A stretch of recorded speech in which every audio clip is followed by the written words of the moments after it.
to another NLG, Energy Source Global Livestream. This is number 92. My name is Isabella and I'm your host for today's session.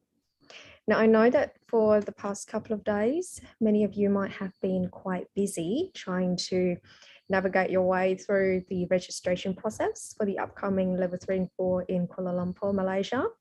So I thought we're going to talk a little bit about agriculture today. It's an agricultural experience from my own family, just to briefly give yourself a bit of a break before we dive into the level 3 and 4 announcements again. Tôi xin gửi lời chào tới các quý cô bác anh chị đang theo dõi chương trình livestream thường nhật của NLG, Energy Source Global số 92. Kiều Anh xin chúc các quý cô bác anh chị một ngày thật là an lành ạ. Trong những ngày qua thì chúng ta đã thấy có rất nhiều các livestream đã hướng dẫn về việc đăng ký cũng như là ghi danh cho lớp 3, lớp 4 tới đây tại Malaysia. Và Kiều Anh chắc rằng là các quý cô bác anh chị cũng đang rất là bận rộn. Tuy nhiên bận rộn ở trong niềm vui khi mà được chuẩn bị và lên kế hoạch cho các lớp học này. Vậy trong livestream ngày hôm nay thì chúng ta sẽ thay đổi chủ đề một chút xíu và nói về một trải nghiệm nông nghiệp của chính gia đình của Kiều Anh để chúng ta thả lỏng tinh thần, chúng ta thưởng thức và nghe về hiệu quả khi mà áp dụng livestream vào cho vật nuôi trước khi chúng ta quay trở lại với một số các thông tin về các lớp học được tổ chức tại Kuala Lumpur, Malaysia. Now, if you still remember in February the 26th, I shared a story about my family's 16 piglets and how we use NLG to support them. I'd like to give you a little bit of a quick update on how they're going. Remember when I said that there are 3 runs and one of them sadly didn't make it, but the other 2 are doing very well. And I'm happy to say that all of them, 16 of them, are very healthy now. We can barely tell which ones are the 2 runs. It's getting more and more difficult to tell them apart now, and I think that's a good sign. So it has been nearly 2 months or so since I took the story to NLG livestream. Since then, the food is the same, raising methods are the same compared to what we did before. The only thing that's different, as I told you, is applying energy formulas. So I'd like to give you an update that is currently what's happening, and it's still happening. So you understand that when it comes to practicing NLG, it's an entire process that requires consistent application. It's not about only doing it for a day or a week or a month. We need to take note of the progress as well as the results. And there's a certain level of persistence and patience that we need to have for these sorts of projects. And when we feel like something is not quite right, and this is from my family's experience, we would go back and check whether we have been regulating ourselves in accordance with the NLG's working principles, which are the 5 forms of love and morals. Ở trong livestream của ngày 26 tháng 2 thì Kiều Anh có chia sẻ với quý cô bác anh chị về đàn heo của gia đình, có 16 con đó ạ. Và quý cô bác anh chị nào còn nhớ thì đợt đó Kiều Anh có nói rằng là có 3 con heo bị còi hơn, trong đó thì 1 con thì không qua khỏi bởi vì là yếu quá, nhưng còn 2 con kia thì đã có thể hòa nhập được với đàn hơn. Thì đến hiện tại cả 16 con đều rất là tốt. 2 con mà còi hơn thì bây giờ là hoàn toàn bắt kịp với đàn. Và nếu mà vào chuồng để nhìn, để ngắm thì cả một đàn như thế này sẽ không phát hiện ra con nào là con bị còi nữa. Thì đã được gần 2 tháng kể từ khi Kiều Anh chia sẻ câu chuyện này ở trên livestream với các quý cô bác anh chị, thì từ đó đến giờ tất cả các phương pháp chăm sóc cũng như là đồ ăn thì vẫn giống như vậy, vẫn giống như là những đàn trước kia mà gia đình chăm, chỉ có khác là gia đình vẫn áp dụng công thức của NLG vào cho đàn heo. Thì Kiều Anh muốn chia sẻ thêm, cập nhật thêm cho quý cô bác anh chị biết về tình trạng của vật nuôi để chúng ta có thể hiểu rằng là việc thực hành và áp dụng công thức của NLG thì cần được duy trì, thực hiện đúng đủ đều như chú Phúc đã nói, và không phải là chỉ truyền một lần hay là 1 tuần hay là 1 tháng, mà đây là cả một quá trình và chúng ta cần có sự quan tâm, chúng ta kiên trì, chúng ta theo dõi cả quá trình lẫn kết quả.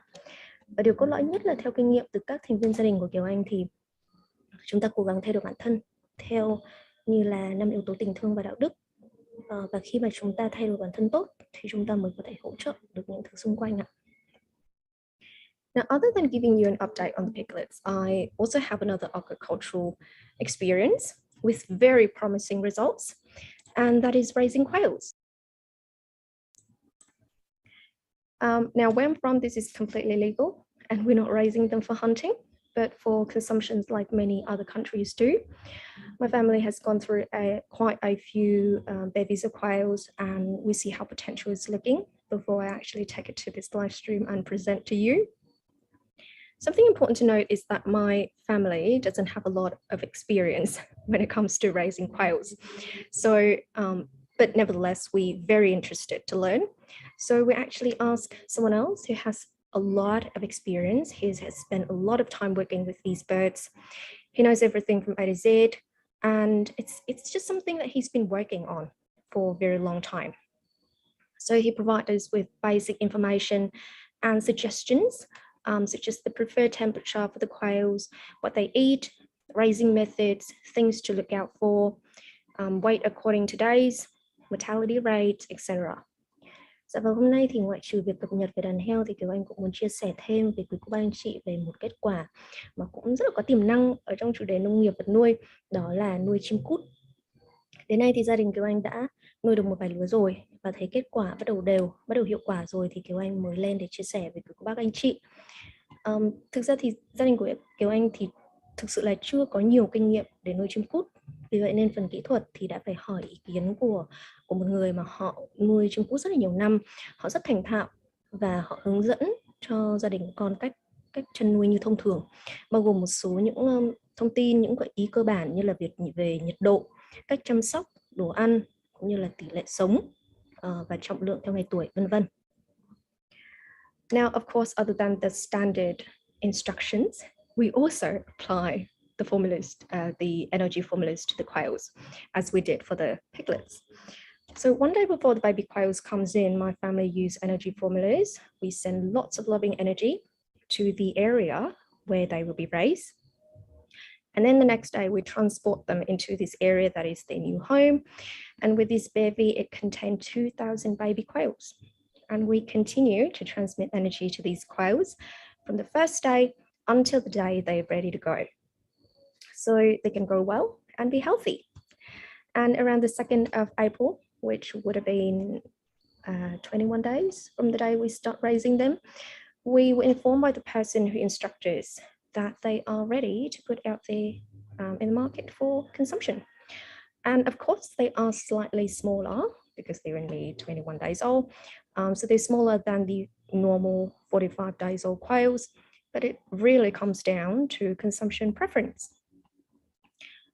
Ngoài những việc được hướng dẫn ra thì gia đình của con đã áp dụng công thức NLG để hỗ trợ cho chim cút, cũng như là giống như là việc mà hỗ trợ cho đàn heo vậy.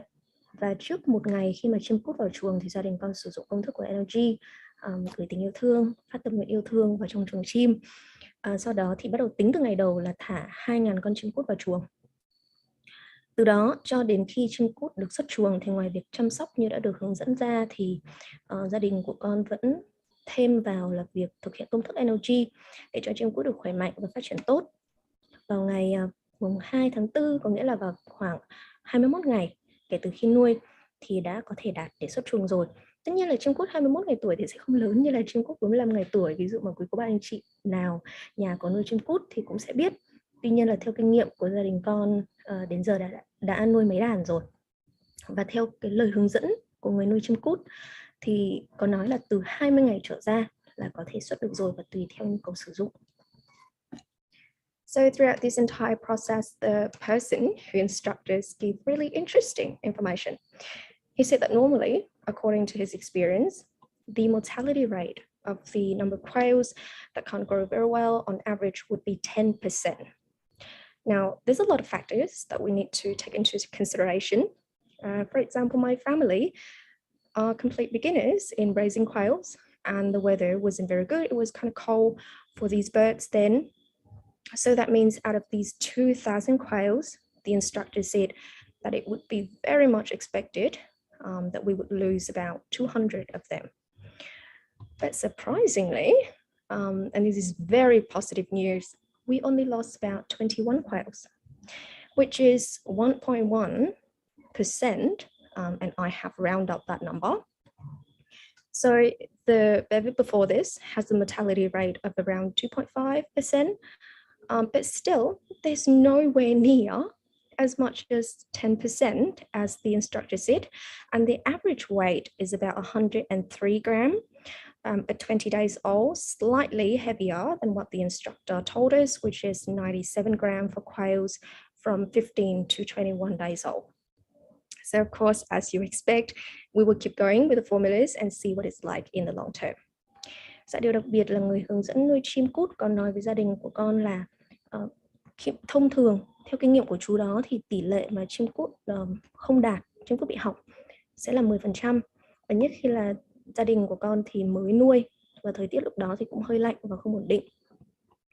Thì có nghĩa là trong một đàn 2.000 con như vậy thì sẽ có khoảng 200 con bị hỏng. Và đó là có ở trong dự tính. Tuy nhiên thì một điều rất là bất ngờ xảy ra khi mà chỉ có 21 con bị hỏng thôi. Có nghĩa là tỷ lệ hỏng xuống còn 1,1%. Và đây là con số mà Kiều Anh đã làm tròn lên rồi. Thì đó là một điều rất là vi diệu khi mà ứng dụng NLG.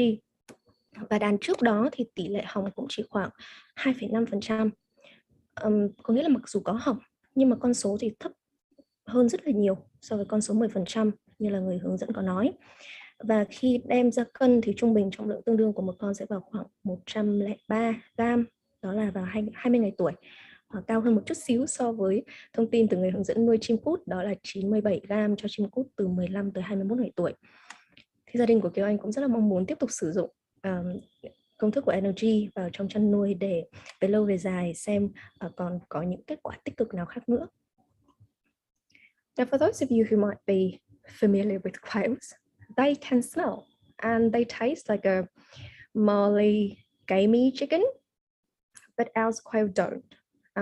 The meat is very juicy, it's very pleasant tasting, and it doesn't have any kind of off smell like the ones that we buy at the market. And it's like a really clean piece of chicken, but tastier. So that's the first step for us being able to obtain such amazing results with quails. And I'm not sure if you remember Ms. Tweet from Vietnam, who presented on our live stream a few times now around the topic of energy and agriculture. So when my family listened to her talks about her agricultural experience in scientific terms with the data and everything, it's already very fascinating. But then for us to do it and to see it with our own eyes, it's really something else. It's beyond magnificent because we work in the field of agriculture. So of course we like to see our products thrive and to have good quality. So we are absolutely thrilled by this result. Và một điều đặc biệt là thịt chim cút thì rất là thơm ngon, thịt ngọt và không bị nhão, không có mùi tanh như là chim cút mùa ngoài chợ. Và phần thịt ức thì cũng không bị khô, không bị bã. Mặc dù gia đình của con thực sự là mới làm về chim cút thôi, nhưng mà hiệu quả thì rất là tích cực cả về phần chất lượng khi lên đĩa lẫn khi mà chăn nuôi. Thì quý cô bác anh chị còn nhớ cô Thủy đã lên chương trình để nói về ứng dụng NLG trong nông nghiệp rất là nhiều lần rồi đúng không ạ? Thì việc nghe cô Thủy giải thích theo khía cạnh khoa học và số liệu thì khi đó là gia đình con đã cảm thấy rất là thích thú rồi. Tuy nhiên khi mà tự thực hành, tự áp dụng năng lượng NLG lên chim cút thì và để đạt được một kết quả như thế này thì có nghĩa là tận tay mình nuôi, tận mắt mình thấy thì quả thật là một trải nghiệm rất là khác biệt, rất là tuyệt vời. Và là một gia đình làm về nông nghiệp, chăn nuôi trồng trọt như thế này thì khi đạt được thành quả như vậy cho sản phẩm nông nghiệp của chính mình thì thực sự là cảm thấy rất là vui mừng ạ. Okay, so I hope that the little story on the topic of agriculture has been interesting for you. And now let's dive into the announcement before we receive energy from Mr. Lay. Và đó là một trải nghiệm mới đây mà Kiều Anh muốn được chia sẻ tới các cô anh chị. Và bây giờ thì chúng ta sẽ cùng đến với một vài các thông báo trước khi chúng ta nhận năng lượng từ chú Phúc ạ. Okay, so first of all, I know that everyone's very busy trying to register for level 3 and 4, but remember that after this live stream, we will have level 1 taught in English, Spanish, and Vietnamese. It'll be on the 9th and the 10th, which is today and tomorrow, and it will start just after the live stream. Dạ vâng, ngay sau buổi livestream ngày hôm nay và ngày mai thì chúng ta sẽ có lớp 1 được dạy bằng tiếng Anh, tiếng Tây Ban Nha và tiếng Việt. And of course, here are the upcoming energy classes in April. You can see there's a lot of different classes in different languages. So join us if you're interested. Dạ, và đây là tất cả các lớp 1 và lớp 2 sẽ được dạy trong tháng 4 bằng các thứ tiếng khác nhau.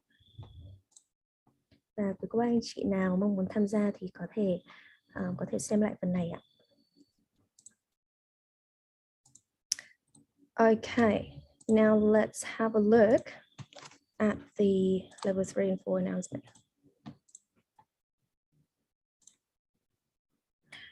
Okay, so you can see here the qualification, and please, this has already been posted on our Telegram group, so please have a look at it, read it very carefully.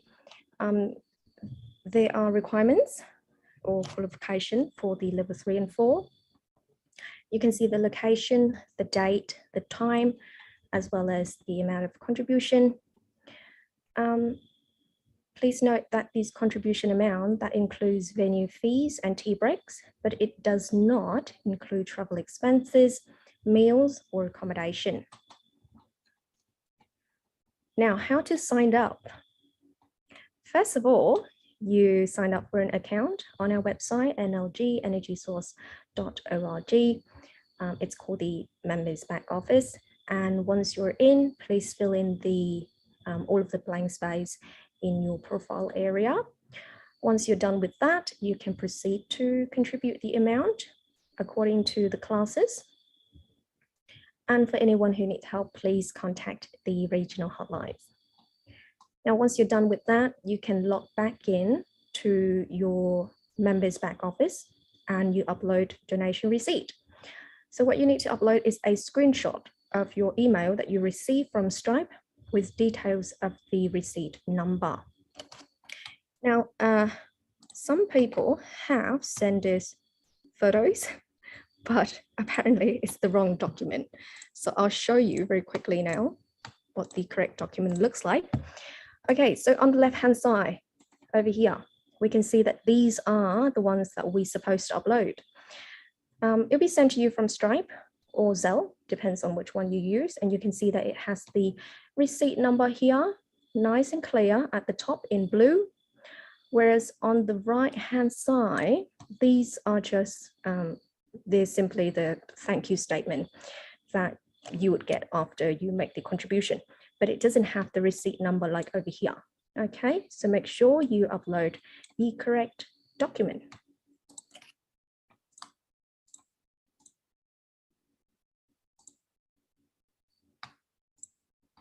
Oh, sorry, I just lost my document again. Sorry.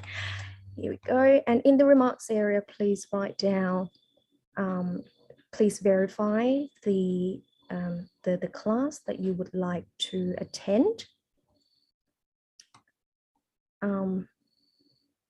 And of course, the country where you're from. And if you need English translation, please write down headphone needed, and it will be provided to you free of charge. Now, your own headphone will not work since this will not be through Zoom. And please kindly give us 72 hours to verify your transaction once you have uploaded. And some important notes, the expiration date on your passport must be at least 6 months out from your travel period, and you must fulfill the COVID-19 vaccination requirements. So I'll show you again very quickly. These are the definition of vaccination status by the Malaysian government. So you have a look here. This is from the sorry, I can't even see okay, it's from mysafetravel.gov.my. And as of the 1st of April 2022, those who are unvaccinated or partially vaccinated can enter Malaysia and take a 5-day quarantine. However, even then, they will not be able to enter the KLCC, and that's where our classes will take place, or even places like restaurants, etc. So that is something that you need to keep in mind, and probably prep ahead for this and make sure you are fully vaccinated.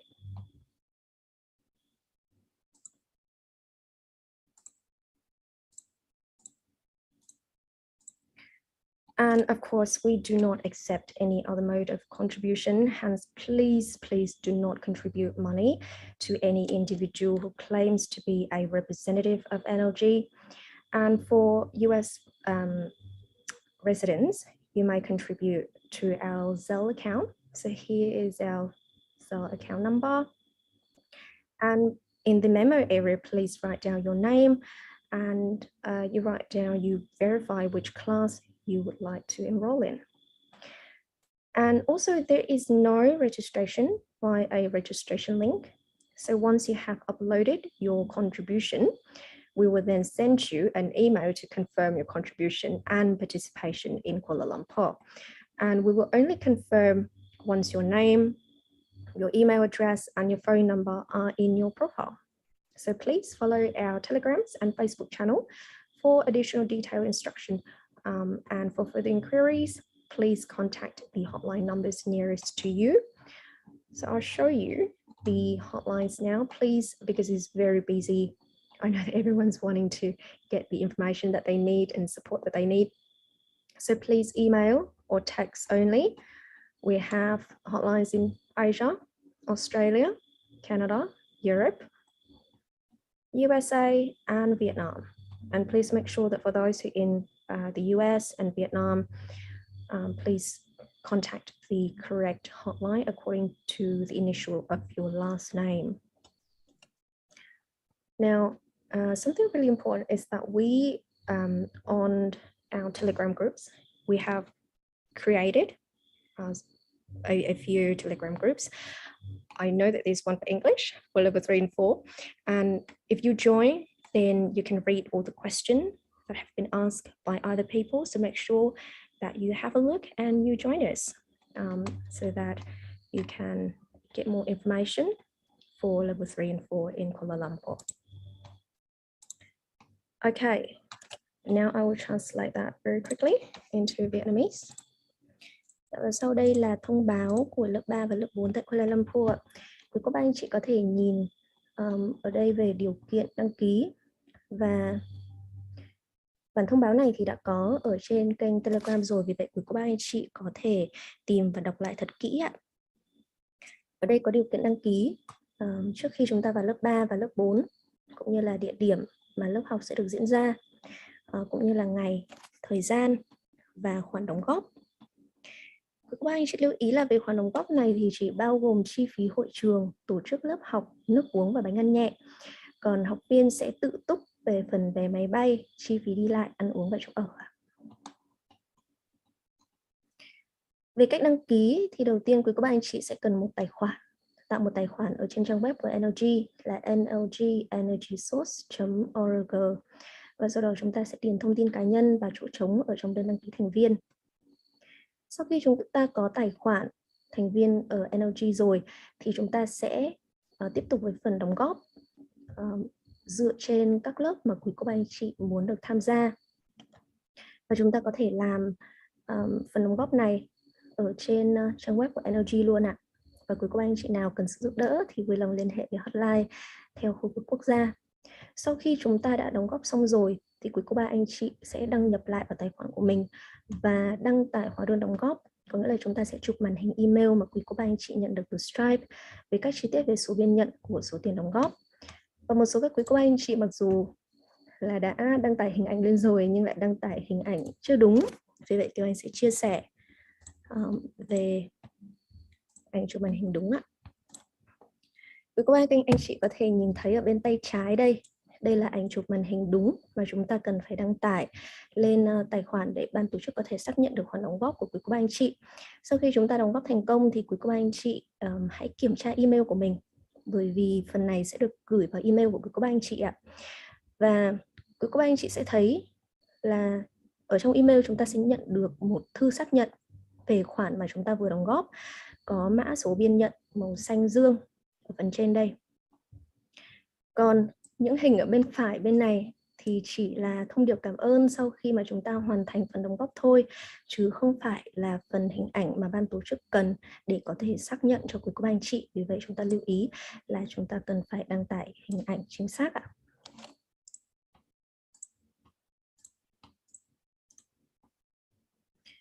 Và trong phần chú thích, quý cô bác anh chị hãy ghi vào phần lớp học mà quý cô bác anh chị muốn được tham gia, ví dụ như là KLCC lớp 3, KLCC lớp 4 hoặc là KLCC lớp 3 và lớp 4.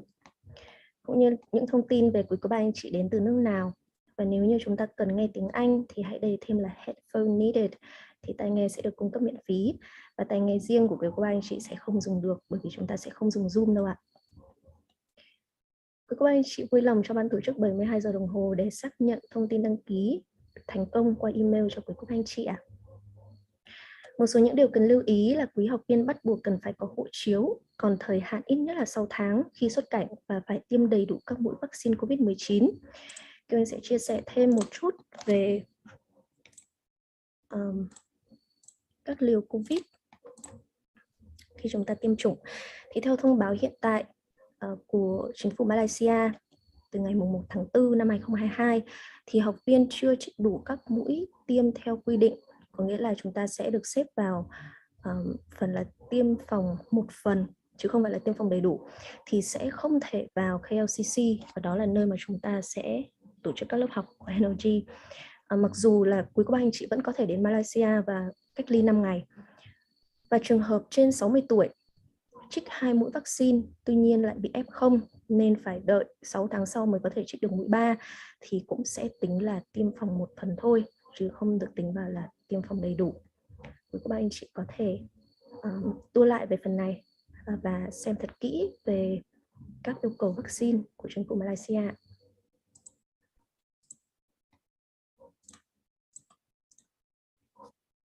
Và ban tổ chức sẽ không chấp nhận bất kỳ phương thức đóng góp nào khác. Do đó quý cô bác anh chị vui lòng không chuyển tiền đóng góp cho bất kỳ cá nhân nào tự xưng là đại diện của NLG. Đối với các học viên ở Hoa Kỳ thì quý cô bác anh chị có thể đóng góp vào tài khoản Zelle của NLG và tải ảnh chụp màn hình lên với chi tiết đóng góp trong mục trong tài khoản cá nhân, trong tài khoản thành viên của NLG mà quý cô bác anh chị đã có. Và đây là số tài khoản Zelle của NLG. Ở trong phần memo, quý cô bác anh chị vui lòng ghi rõ họ tên cũng như là lớp học mà chúng ta mong muốn được đăng ký học. Và lưu ý là chúng ta sẽ không có đường dẫn đăng ký riêng. Khi quý cô bác anh chị đăng tải phần khoản đóng góp của mình lên thì ban tổ chức sẽ gửi email để xác nhận trong khoản đóng góp này, cũng như là xác nhận phần đăng ký ghi danh thành công cho lớp học tại Kuala Lumpur. Và ban tổ chức sẽ chỉ xác nhận khi tên, địa chỉ email và số điện thoại có ở trong hồ sơ của quý cô bác anh chị. Vì vậy quý cô bác anh chị vui lòng theo dõi các kênh Telegram và Facebook của NLG Global để có thêm các hướng dẫn chi tiết. Và mọi thắc mắc thì vui lòng liên hệ với các số hotline theo từng khu vực quốc gia. Ở đây chúng ta thấy là đây là những số để chúng ta có thể liên hệ với ban tổ chức. Chúng ta có số ở châu Á, châu Úc, Canada, châu Âu, Hoa Kỳ và Việt Nam ạ. Okay, now let's have a look at the disclaimer video.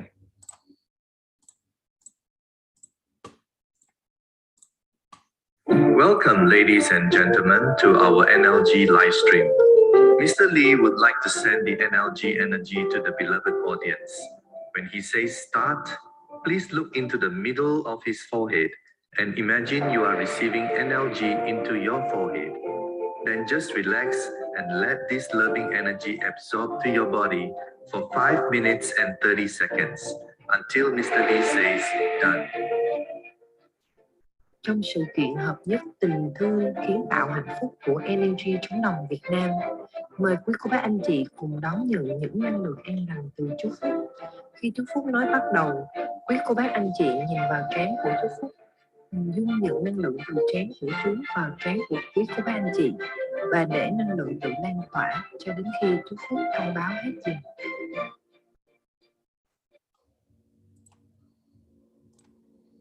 Okay, so now it's time for us to receive energy from Mr. Lee. con chào chú ơi, con mời chú ạ. Okay, so while we wait for a few more seconds, let's just relax our mind, relax our body, make sure that we're in a very stable state and very relaxed state so that we can receive energy in the most effective way, as Mr. Lee have been saying a lot of time.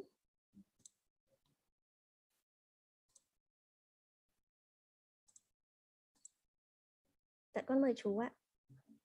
Để chú chút nha. Dạ. Có nghe chú không? Dạ, con nghe rõ ạ. Có nghe rõ, sao chú không biết chú lạc đi đâu rồi không hiểu. Để chú ý.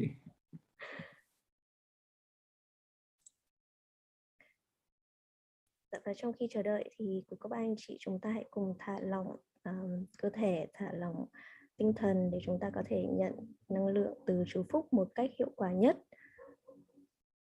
Cho chú một chút xíu nữa nha. Dạ. Okay, and remember as well that after this live stream, and I know that for these couple of days we have been rushing through with the level 3 and 4 announcement. We would like to give you the best support, and of course you would like to get as much information as possible to prepare for your trip, and we understand that. So so please read the announcements on our social media, on our Telegram groups as well. Okay, so now I think Mr. Lee's ready. Dạ, chú ơi, con mời chú ạ. Rồi, bây giờ chú gửi năng lượng đến cho tất cả anh chị em và chào tất cả mọi người đã đến với NLG. Bây giờ chúng ta bắt đầu.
Dạ thưa chú hết giờ ạ.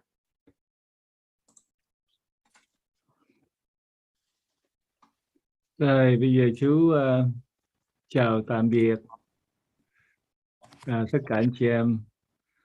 Hẹn gặp lại trong những chương trình sắp tới. Chào đội phụng sự nha. Chào tất cả anh chị em IT. Chào Isabella, Thùy Trang, Mark, ai nữa. Ok. Bye bye. Dạ. Dạ vâng, con cảm ơn chú rất nhiều ạ. Và so today we'll conclude the live stream early due to the level 1 classes starting right after this live stream. So thank you very much for watching, and I'll see you on our next live stream together. Thank you, everyone. Bye bye.